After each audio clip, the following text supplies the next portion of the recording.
ser seminarista, sair no Muzambinha, primeiro tem que chamar Ricardo. Então, o primeiro critério é esse, tem que chamar Ricardo. Chamou o Ricardo, no Muzambinha pode ir seminário. É porque tem um amigo igual, né? Exatamente. E para dificultar, eu também alvo, né? Eu também sou alvo. E ambos somos magos. Exato. Você já foi mais. Mas agradeço. Amanhã serás o que eu sou. Isso é uma ameaça? Mas eu agradeço o convite. Eu espero que tenhamos uma noite agradável, apesar do frio, né? Mas que possamos aprender mais um pouco da palavra do Senhor, crescer na graça e no conhecimento do nosso Deus, e uma manhã também bem agradável. Amanhã. Tá bom? Vamos para o nosso texto, Romanos capítulo 8. Foi pedido para que nós considerássemos hoje o texto de Romanos capítulo 8, de modo especial, verso 31 em diante.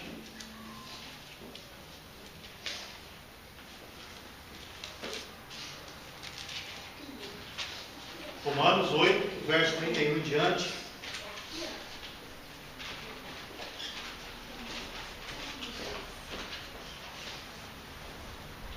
Diz assim a palavra do Senhor.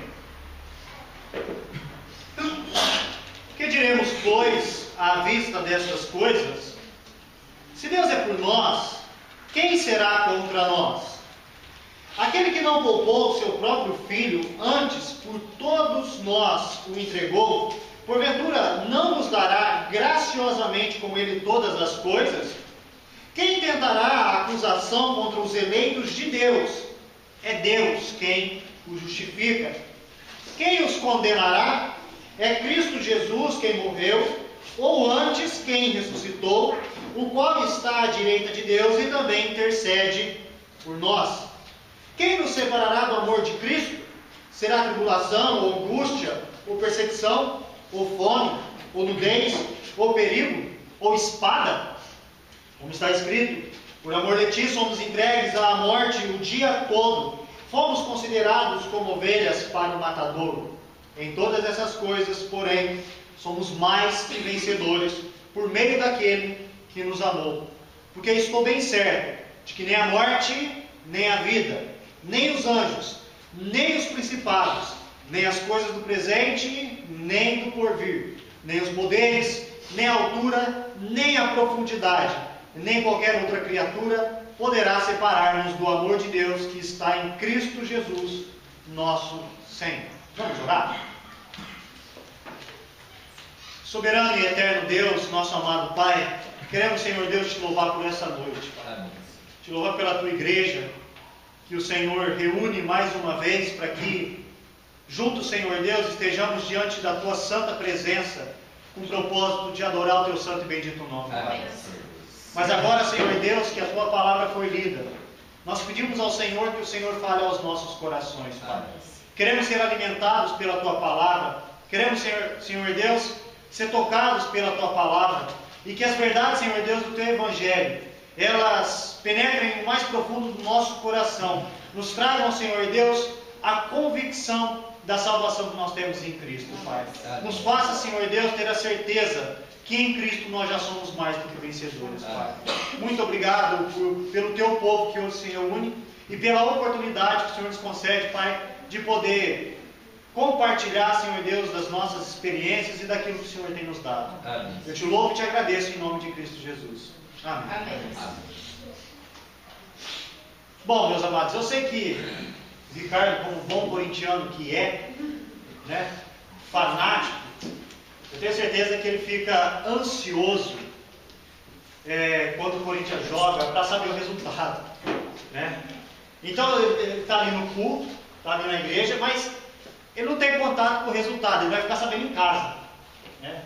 E aí ele fica sabendo o resultado, e aí ele vai ver os gols, talvez ali no Sport Center, ou espera o Fantástico, e vai ver os gols da rodada. A gente percebe que a expectativa ali de ver os gols não é a mesma, né? Quando você está assistindo a partida ao vivo, você está assistindo ali, você fica naquele entusiasmo, naquela euforia, esperando o gol sair. Mas quando você vê o resultado já pronto, Você até gosta de ver os gols, minha esposa fala assim, mas você está vendo isso de novo? Porque na segunda-feira a gente vai ver de novo os resultados, né? Mas não é a mesma coisa do que da primeira vez, né? Aí as mulheres pensam, não, eu não vejo jogo. Mas, por exemplo, a gente assiste filme, não assiste? E às vezes a gente repete filme. É outra coisa que minha esposa odeia em mim, que eu repito o filme. Pode passar toda semana, às vezes o filme que eu gosto, eu estou repetindo. Percebe que da primeira vez que a gente assiste atento, né? Prestando atenção e entusiasmado com aquilo que está acontecendo. E quando a gente vai assistir da segunda vez, parece que a gente está mais tranquilo no sofá. Né? Me lembro de eu assistindo agora o último Vingadores, né? Nossa, a gente grudava na poltrona lá do cinema. E no final, aquela apreensão e até lágrimas correndo pelos olhos. Aí depois eu queria que a minha esposa assistisse. Mas não é o mesmo entusiasmo do que o primeiro, né? Por que será que não é o mesmo entusiasmo? Por que será que não é o mesmo entusiasmo que da primeira vez? Sabe por quê? Porque às vezes a gente já sabe o final. A gente já sabe o que vai acontecer. A gente já sabe o resultado daquilo. E eu quero mostrar para os irmãos que na vida cristã, nós podemos hoje sentar no sofá e assistir de maneira tranquila. Sabe por quê? Porque o final não é algo que nós não sabemos. O final já é algo que está certo. O final já é algo que está decretado pelo Senhor. E nos foi colocado, né, foi proposto que nós trabalhássemos que em Cristo nós somos mais do que vencedores. Em Cristo nós somos mais do que vencedores. E nós veremos que nós não seremos mais do que vencedores, mas nós já somos mais do que vencedores. Por isso, hoje nós podemos sentar na poltrona e estar descansados, porque nós sabemos que em Cristo nós já somos vencedores. Mas vamos ver como que Paulo fundamenta essa certeza. Nosso propósito é considerar Romanos aqui, capítulo 8, e ver aonde está fundamentada essa certeza. Aonde que o nosso coração pode descansar. Por que a gente não precisa ficar com o coração perturbado, um coração inconstante, aflito diante das circunstâncias, diante das dificuldades da vida, com medo de, será que de fato esse final será o verdadeiro final? Paulo vai nos dar algumas condições que, como eu disse, nós podemos descansar no Senhor e saber que de fato em Cristo nós somos mais do que vencedores. Meus amados, se a gente olhar a carta do apóstolo Paulo aos Romanos, essa carta extremamente rica, mas de modo especial, do capítulo 6 em diante, para a gente não aprofundar muito, Paulo ele vem falando a respeito da santificação. Que o fruto da fé, que ele falou no capítulo 4, capítulo 5, de modo especial capítulo 5, que ele falou que o fruto da fé em nós, a fé em Cristo, é necessariamente a santificação. Nós precisamos nos santificar. O fruto do crente é a santificação. Mas de modo mais especial, Paulo no capítulo 8, ele vai falar muito a respeito do Espírito. E como é que o Espírito ele vai agir na nossa vida para que a santificação ela ocorra. Se nós olharmos o verso 5 do capítulo 8, eu peço que os irmãos vão acompanhando aí comigo. Ele vai falar que nós somos inclinados às coisas do Espírito. Aquele que tem o Espírito, ele não vive mais segundo a carne. Ele agora vive segundo o Espírito. Porque os que se inclinam para a carne cogitam as coisas da carne, mas os que se inclinam para o Espírito, das coisas do Espírito. Então percebam que antes a nossa propensão, a nossa inclinação era para as coisas carnais, pecaminosas. Mas agora com a ação do Espírito Santo na nossa vida, nós agora que temos o Espírito, nós somos inclinados às coisas do Espírito. Fala que no Espírito nós recebemos vida e paz, versículo 6, porque o pendor da carne dá para a vida, mas para o do Espírito, vida e paz. Versículo de número 9, nós já não estamos mais na carne, e sim no Espírito. Tudo isso fruto que o Espírito vai tendo em nós. Versículo de número 11, se habita em vós o Espírito daquele que ressuscitou a Jesus dentre os mortos, esse mesmo que ressuscitou a Cristo Jesus dentre os mortos, vivificará também o vosso corpo mortal por meio do seu Espírito que em vós habita. Ou seja, o mesmo Espírito que habitou em Cristo e que transformou, que ressuscitou Cristo, é o mesmo Espírito que vivifica, que nos vivifica e que renovará, que ressuscitará o nosso corpo mortal. Perceba que no verso 13 ele fala que é justamente pelo Espírito que nós mortificamos os feitos da carne. E ao mortificarmos os feitos da carne, nós viveremos. O Espírito é aquele que nos faz ser filhos de Deus. Olha o verso 14. Pois todos que são guiados pelo Espírito de Deus são filhos de Deus. E o Espírito é aquilo que garante que nós somos filhos de Deus. Porque o próprio Espírito, porque o Espírito testifica ao nosso Espírito que somos filhos de Deus. Mas não para aí a ação do Espírito. O Espírito não é só aquele que traz vida, não é só aquele que regenera, que santifica, que nos inclina às coisas do Espírito, mas é aquele que geme por nós com gemidos inexprimíveis. Verso de número 26. Também o Espírito semelhantemente nos assiste em nossas fraquezas, porque não sabemos orar como convém, mas o Espírito intercede por nós sobremaneira com gemidos inexprimíveis. Então o que Paulo está falando? Olha o que a presença do Espírito faz em vocês. Olha a grandeza, a sublimidade da ação do Espírito Santo na nossa vida. Isso já deve nos levar a ter a certeza de que Deus ele tem trabalhado em nós e por nós.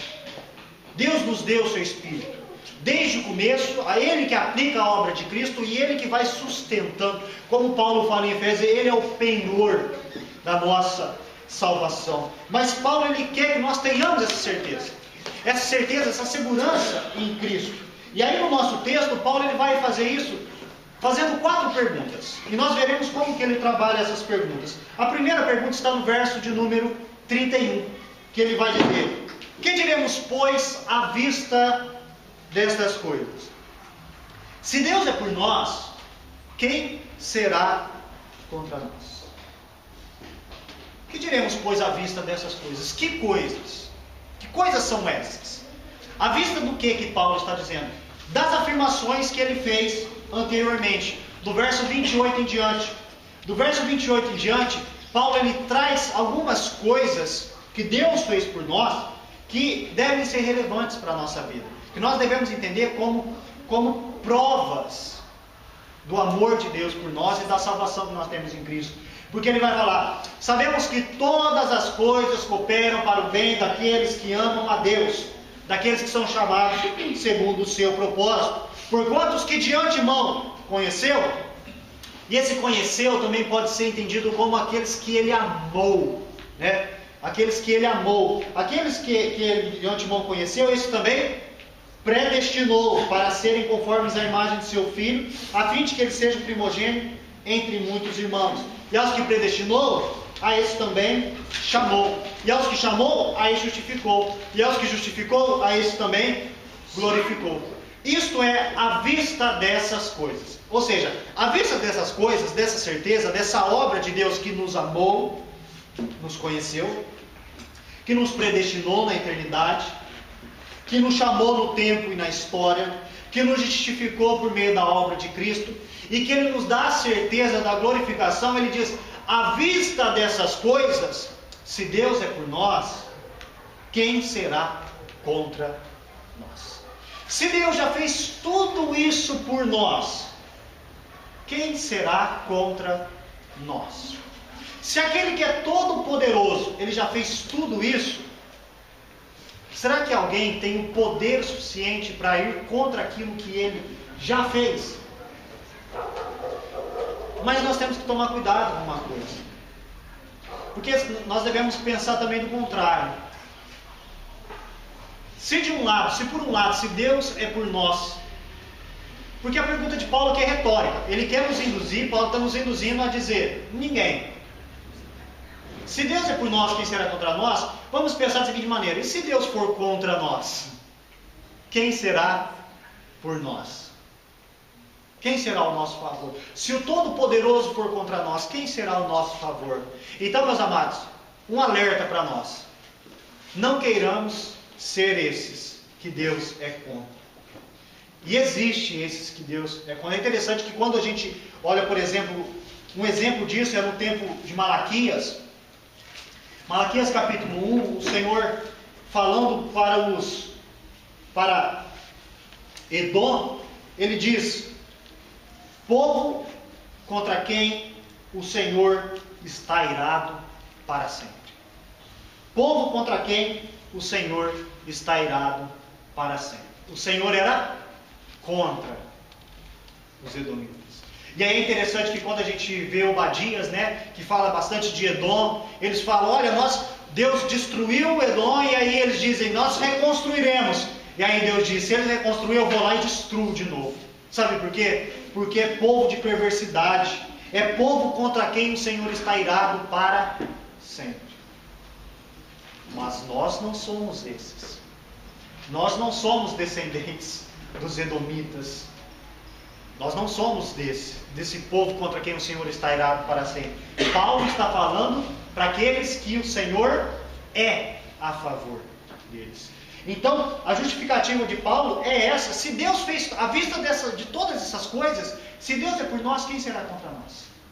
E como que ele vai justificar isso? Ele vai mostrar o que Deus já nos deu.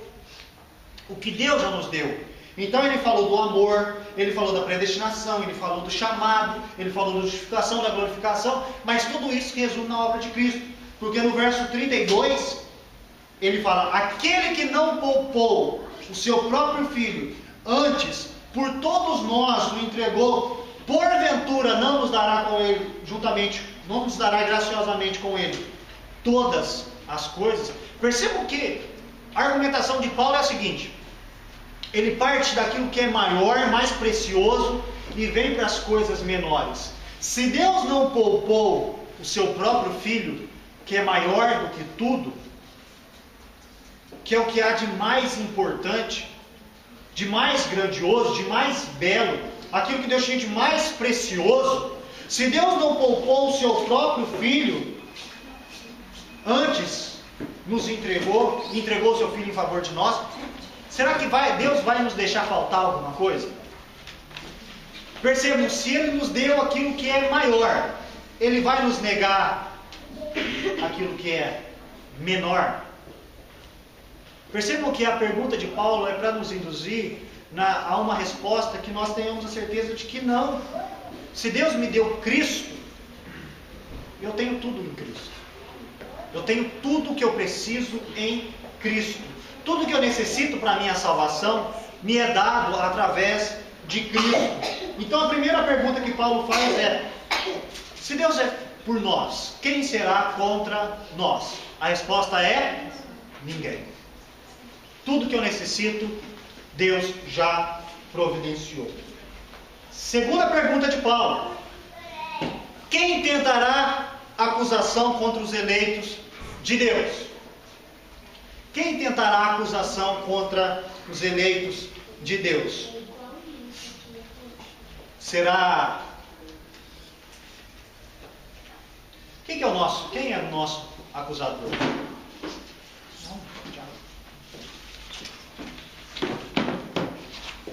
Satanás, no caso. Principal acusador. Certo? Certo? Os irmãos concordam com o pastor Ricardo? Sim. Eu concordo. Quem é meu pai? Ah, é? Não é porque é pastor? Também, né? Vem no pacote. A Escritura nos fala que Satanás ele é o nosso acusador. Certo? E que a função dele era nos acusar de dia e de noite. Mas ele ainda permanece como nosso acusador? Lembre-se, ele não é o único acusador. Nós somos acusados constantemente, né, por várias pessoas em várias ocasiões. Mas dentre todos os acusadores, o maior era Satanás. Mas é interessante que quando nós olhamos para Apocalipse capítulo 12, algo muito interessante, muito maravilhoso acontece em Apocalipse capítulo 12. Quando fala que Cristo sobe aos céus, quando o descendente da mulher sobe aos céus, o dragão, a serpente, o diabo, Satanás, o acusador, ele foi expulso. E ali há festa no céu, porque é dito ali que aquele que nos acusava de dia e de noite, ele foi expulso. Não há mais lugar no céu para Satanás, para que ele olhe, para que ele chegue ao trono de Deus e diga: olha, está vendo o que a Lilian fez? Está vendo o que a Lilian fez? Lembra o que aconteceu com Jó? O que Satanás fez com Jó foi exatamente isso. Satanás, lá em Jó capítulo 1, diz que Satanás percorria a terra até que quando ele chega, e aí Deus pergunta: onde você estava? Ele diz: estava por percorrer a terra. Aí Deus pergunta: você viu lá o meu servo Jó? E aí qual que é a resposta de Satanás? Ele é assim, ele é fiel, porque você dá todas as coisas para ele. Deixa que eu toque nele, para ver se ele permanece fiel. Então perceba o que ele faz ali é acusar Jó na presença de Deus, dizendo: ele só é assim porque você é favorável a ele. O que Satanás faz com Pedro? Lembra quando Jesus Cristo diz para Pedro: Pedro, abre os olhos, Pedro, porque Satanás pediu para peneirar. Eu intercedi por você. Eu intercedi por você.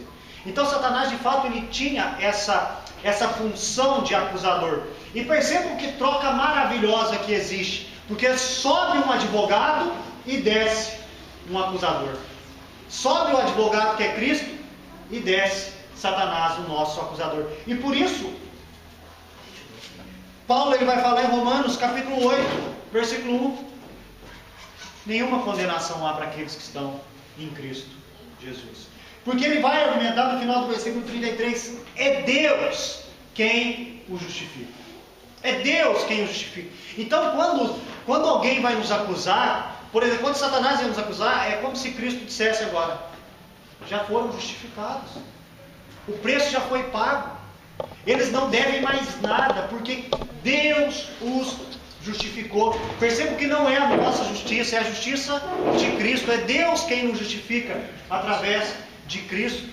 Não há mais acusação. Não há mais acusação. Quem que vai nos acusar? Deus, é o próprio Deus que diz: não tem mais débito. Não tem mais débito a ser quitado. Não há mais conta a ser paga. Tudo que a Lilian devia foi pago.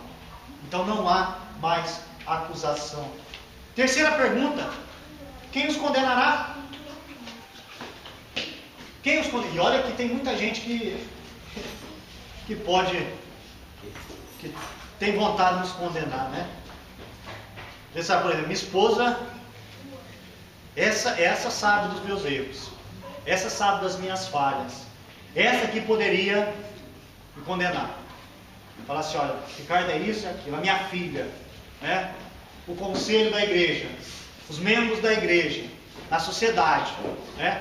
Ou pensar os anjos, né? Os anjos caídos, dizendo os anjos caídos que não foram preservados, que não tem mais chance de restauração, e dizer e apontar dizendo: esses têm que ser condenados. Ricardo tem que ser condenado.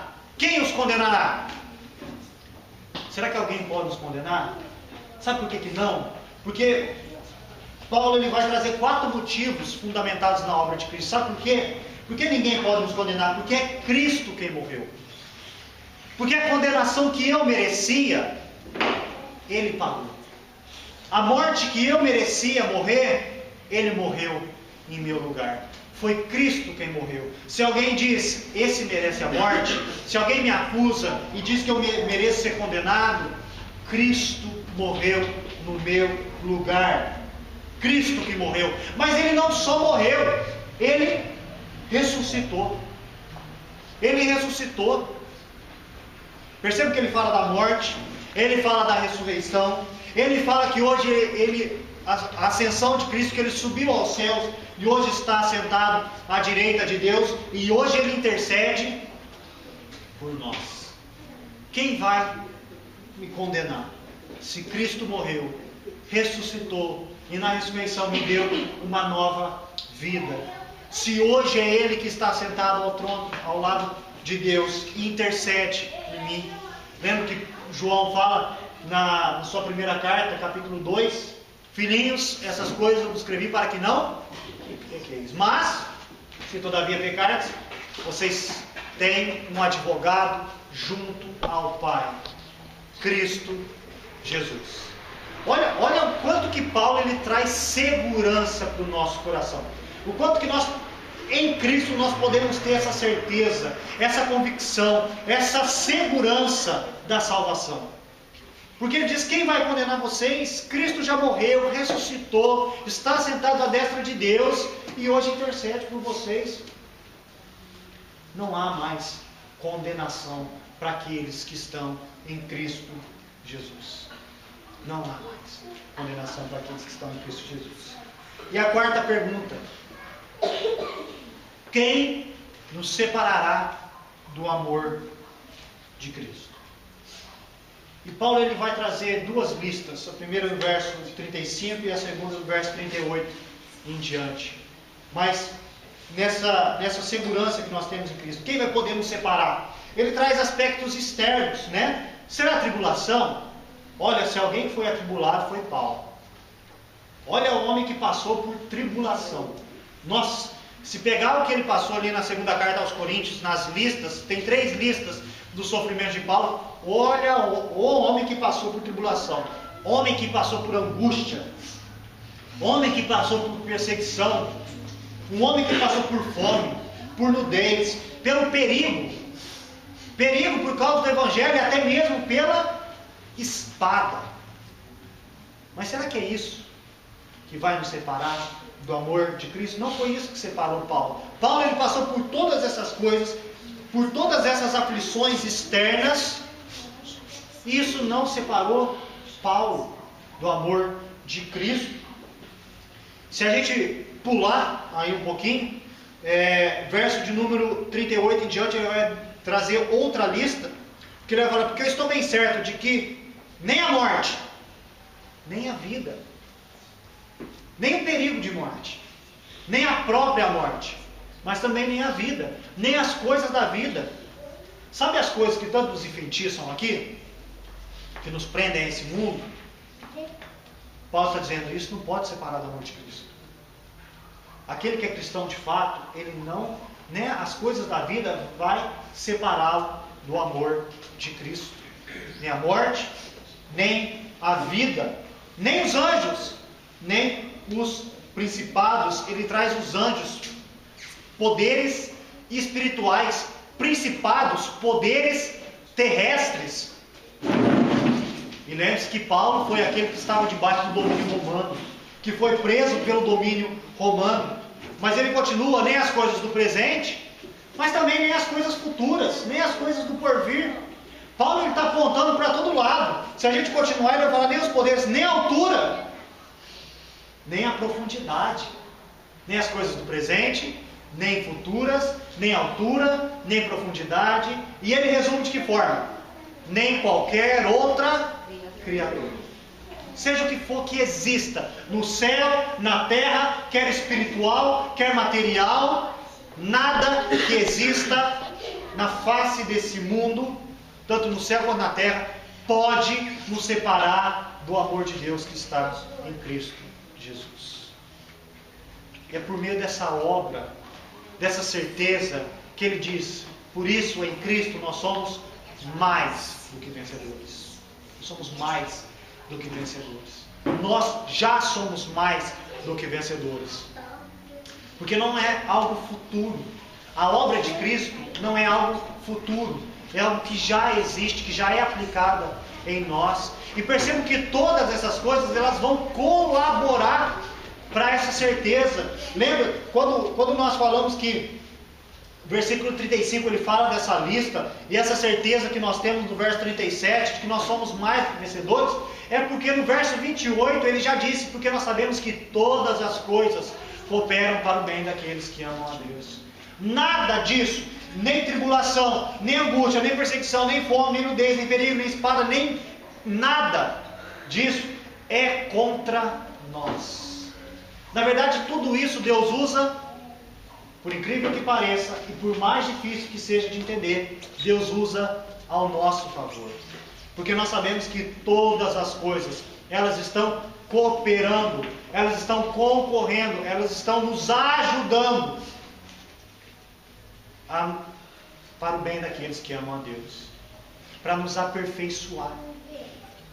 Então perceba, se nem aquilo que há de pior na nossa vida, de mais difícil, não é que nos separa, não só não nos separa, mas nos fortalece, nos une a Cristo. O que Paulo fala a respeito das suas tribulações? Ele fala, porque o poder se aperfeiçoa na fraqueza. Porque quando eu estou fraco, aí é que eu estou forte.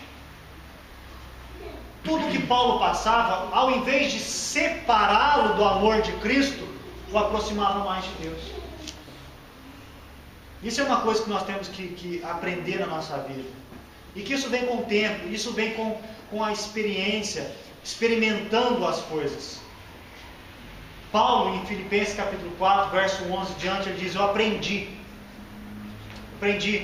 a estar contente em toda e qualquer situação, tanto de fartura como de escassez. Eu aprendi. Nós precisamos aprender. Percebam que isso aqui Paulo está falando de contentamento. Isso aqui é totalmente contrário ao evangelho da prosperidade que é ensinado. Tribulação, angústia, perseguição, fome, nudez, perigo, espada. Isso é inadmissível para o evangelho da prosperidade, mas não para o evangelho bíblico. Porque Paulo ele diz, é justamente isso que Deus colocou na minha vida que fez com que eu aprendesse a viver contente. Deus usa tudo isso para que nós aprendamos a viver contentes em toda e qualquer situação. E na certeza de que Deus, através dessas coisas, Ele trabalha na nossa vida, nós podemos ter a certeza de que em Cristo nós somos mais do que vencedores. Em Cristo nós somos mais do que vencedores. Aquilo que Deus começou em nós, Ele vai terminar. É isso que Paulo fala em Filipenses capítulo 1, verso 6. Porque eu tenho certeza de que aquele que começou a boa obra em vós, há de completá-la até o dia de Cristo. Não é apenas uma ideia, não é apenas uma hipótese, é uma certeza. Por que Paulo ele chega no final da vida e ele diz que ele está bem certo, né, de que a coroa dele está reservada? Eu sei quem tem crido. Eu sei quem tenho crido. Estou bem certo que Ele é poderoso para guardar a minha coroa, o meu tesouro até aquele dia. Por quê? Da onde que vem essa certeza da salvação de Paulo? Será que vem dele? Não vem dele. Não vem dele. A certeza vem daquilo que Cristo fez por nós. Como que nós podemos ter certeza?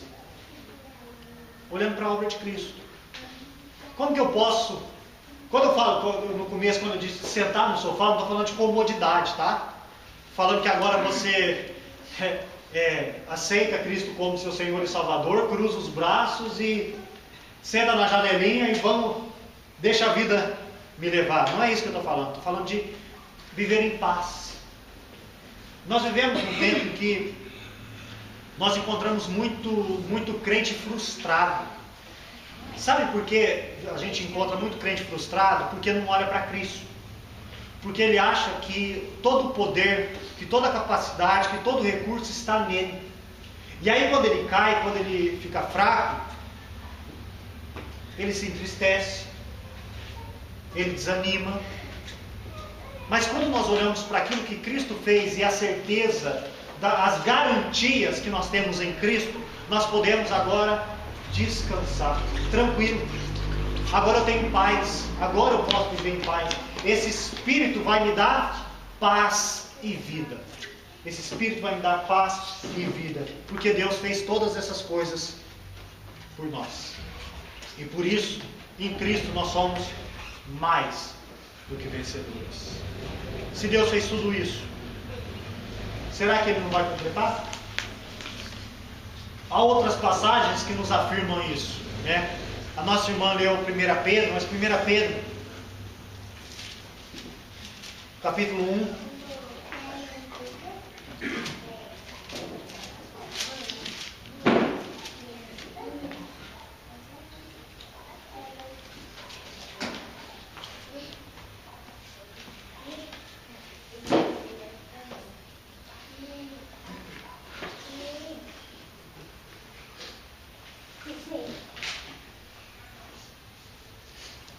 Paulo, de modo especial, Pedro, de modo especial, verso 5, ele vai dizer, falando dos crentes, né? Daqueles que foram regenerados, como ele fala no verso 3, esses que foram regenerados, ele diz que sois guardados pelo poder de Deus, mediante a fé para a salvação, preparada para revelar-se no último tempo. Nós somos guardados. A ideia de guardados aqui é que impossíveis ou impedidos de escapar. Não é uma areia na mão de Deus que vai fugir pelos vãos do dedo. Nós somos muito bem guardados. Nós estamos muito bem guardados. Meus amados, nós não desfrutamos de tudo ainda que desfrutaremos. Na teologia nós costumamos falar a respeito de que nós vivemos na tensão do já e do ainda não. Nós já somos salvos. Nós já obtemos as primícias do Espírito. Nós já recebemos a salvação em Cristo. Nós já somos abençoados com toda sorte de bênçãos nas regiões celestiais em Cristo Jesus. Nós já temos muito em Cristo, mas nós não ainda temos tudo em Cristo, no sentido que não está tudo completado, não está tudo pleno, perfeito, porque ainda nós já temos, mas ainda não de maneira completa. Por isso que Pedro fala a salvação preparada para revelar-se no último tempo. Já temos, mas ela será revelada de maneira completa e perfeita no último tempo. Mas será que Deus nos deixa no escuro, na incerteza? Não. Ele diz, vocês são guardados. Vocês são guardados. Paulo fala para Tito, né? Ele fala que na esperança da vida eterna, que o Deus que não pode mentir, prometeu antes dos tempos eternos. Antes dos tempos eternos, Deus já prometeu a salvação. E ele diz, Deus não pode mentir. Então aqueles que têm Cristo estão seguros, podem descansar, fiquem tranquilos, podem assentar no sofá e não ficar desesperado com o resultado, porque o resultado já é certo. A vitória já foi conquistada por Cristo.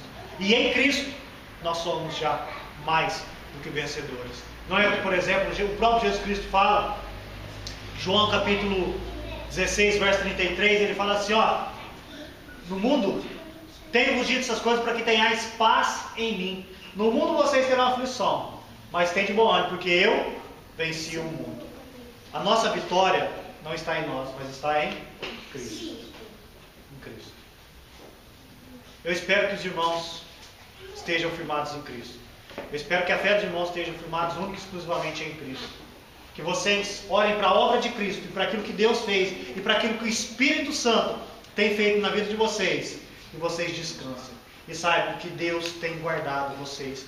Tem e continuará guardando. A salvação, ela já é real, mas ela será manifesta de modo completo, perfeito e pleno nos últimos tempos. Deus não pode mentir. A salvação que Ele prometeu nos tempos eternos, Ele vai levar até o final. E por isso, nós podemos descansar e saber que em Cristo nós somos mais do que vencedores. Que Deus nos abençoe e não permita que sejamos esses crentes inconstantes, mas firmes, né?